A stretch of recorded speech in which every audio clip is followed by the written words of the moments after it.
qiyaas ahaantii 3 trilyan oo geedo ah ama dhirta ayaa ku taala adduunka. warshadaha adduunka waxay sanadkii ay jaraan 15 malaayiin oo geedo ah. hadday sii wadaan warshadaha goynaysa geeduhu waxay qaadanaysaa ilaa iyo 200 sano oo ayna ku baabi'inaysaa dhammaan geedaha dhulka ku yaalaan. weliba muddadan in ka badan ay qaadan karto, waayo waxaa jira geedo oo ceerin ah oo aan weli ka bixin dhulka, iyo geedo duurka ku jira oo aan la gaari karin.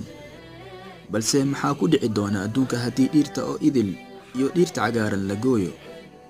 haddii dadka oo dhan laga bilaabo da'da 15 jir ilaa iyo 65 jir oo loo dhiibo mashiinka elektarooniga ah ee geedahu jara, waxaa qof kasta awood u lahaanayo inuu jaro 625 geed.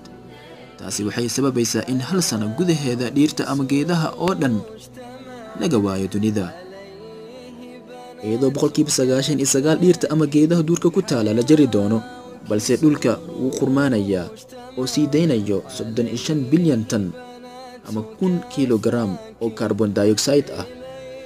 80% xayawaanka duurjoogta ah iyo dhirta waxay ku nool yihiin geedaha. haddii geeduhu la waayo, badanaa way dhimanayaan.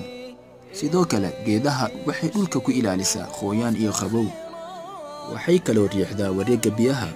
weliba sanad kasta halka geed oo weyn waxa uu riixi karaa biyaha hawada dushiisa ilaa iyo 150 tan oo biyo ah. sidaasi awgeeda biyahaasi ayaa ku soo laabanayo dhulka oo noqonayo qaab roob ah. geedaha la'aanteeda ayaa waxaa khalalayo dhulka, heerkulkuna sare ayaa u kacaya. qorihii dhintayna ayaa keenaysa dab aad u weyn, kaasoo ay dhalanayso dambas badan oo ayna sababaysa in samada ka daboosho dhulka qoraxda iftiinkiisa. waxayna dhowr sannadood ay dhaawac weyn u geysanaysaa miro goosashada, taasoo sababaysa abaar aad u daran ee adduunka oo dhan qabsada. waa mahadsantihiin. ha ilaawna subscribe haddaad ka heshaan fiidiyowgana like saara.